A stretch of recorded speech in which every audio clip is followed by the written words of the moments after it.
सुंदर घटना है जो अष्टवक्र के आसपास घटी।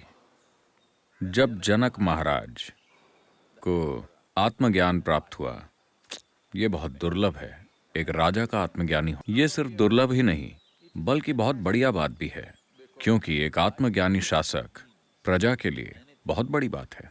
इससे बेहतर कोई आशीर्वाद नहीं है। तो जब ऐसा हुआ तो उनके गुरु अष्टवक्र ने, गुरु वैसे भी हमेशा कठिन ही होते हैं, जैसे ही आपको लगेगा कि आपको आपका मार्ग मिल गया, वो बोलेंगे कि ये मार्ग सही नहीं है। जब जनक को लगा कि उनका आत्मज्ञान हो गया और बस यही सब कुछ है, अष्टवक्र ने कहा ये सब कुछ नहीं है, तुम्हें वापस जाकर अपने राज्य पर शासन करना होगा। शायद तुम्हें ये नहीं चाहिए, लेकिन बात वो नहीं है। बात यह है कि लोग इस योग्य हैं कि उन्हें एक आत्मज्ञानी राजा मिले। तो जनक को जब भी समय मिलता था वो अष्टवक्र से मिलने उनके आश्रम में चले जाते थे, जो कि घने जंगलों में था।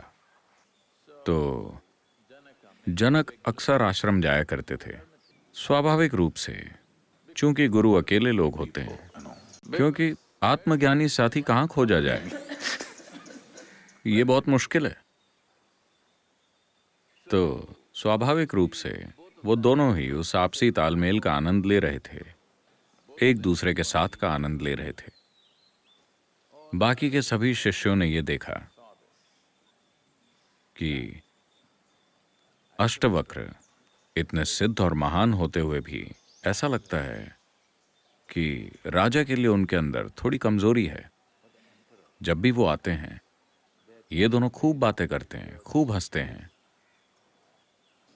और ये लोग जिन्होंने सब कुछ छोड़ दिया, या उन्हें ऐसा लगता था कि वो सब कुछ छोड़कर आए हैं, वो यहाँ सन्यासी बनकर रह रहे हैं, उनकी ओर पर्याप्त ध्यान नहीं दिया जा रहा। लेकिन अगर आप उन्हें 10 मिनट के लिए गुरु के साथ छोड़ दें तो उनको समझ नहीं आएगा कि आगे क्या किया जाए।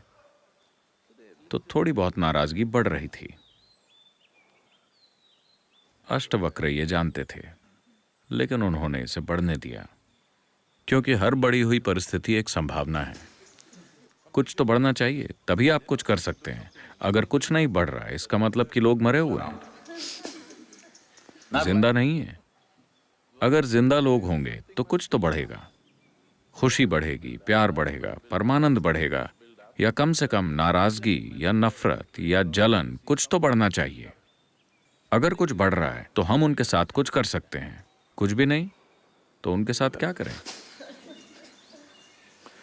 तो उन्होंने इसे बढ़ने दिया, और फिर यह घटना हुई।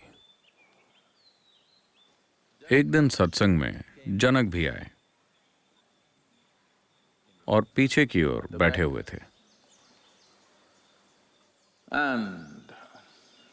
अष्टवक्र सत्संग के दौरान कुछ कह रहे थे और अचानक एक सिपाही भागता हुआ आया और गुरु की तरफ देखे बिना वो राजा के पास दौड़ते हुए गया।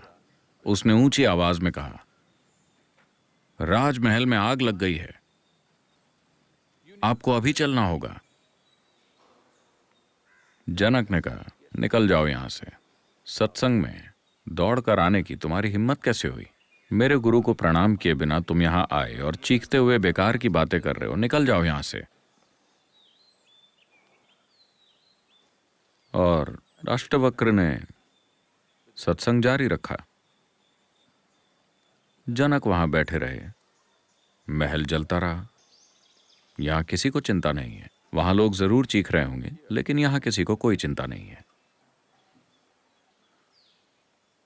फिर ये चलता रहा, और एक lap of the master event है, 3 दिन चलता है। जब तक आपके पैर सुन्न नहीं हो जाते, ये चलता रहता है।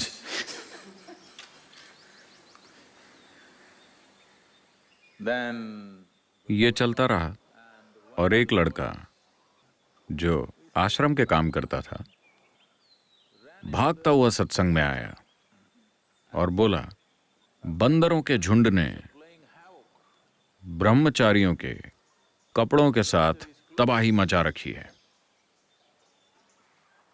जैसे ही उस लड़के ने ये बोला, कई लोग खड़े हुए और कपड़ों को बचाने के लिए भागे। उनके कपड़े थे कैसे?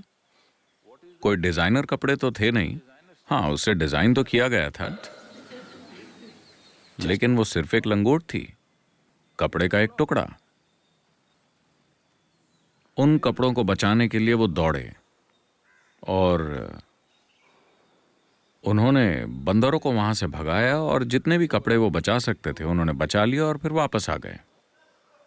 तो अष्टवक्र ने सत्संग जारी रखा और फिर उन्होंने कहा, यहां एक राजा मौजूद है जिसका महल दौलत और लोगों से भरा हुआ है। सिर्फ पैसे और कीमती सामान ही नहीं, वहां लोग भी हैं, वो लोग जो इनके लिए मायने रखते हैं। महल जल रहा है, लेकिन उन्हें चिंता है कि कहीं सत्संग की लय न टूट जाए। तुम दावा करते हो कि तुमने जीवन में हर चीज छोड़ दी है, कपड़े के एक टुकड़े के लिए तुम बिना कुछ सोचे समझे बाहर भाग गए, मेरी तरफ देखा भी नहीं, कपड़े के एक टुकड़े को बचाने के लिए। नहीं, हमारे पास सिर्फ दो ही हैं, एक हमने पहन रखा है, एक वहां है, अगर बंदर उसे ले गए तो हम क्या करेंगे? तो राजा की तुलना में हम अधिक जरूरतमंद हैं।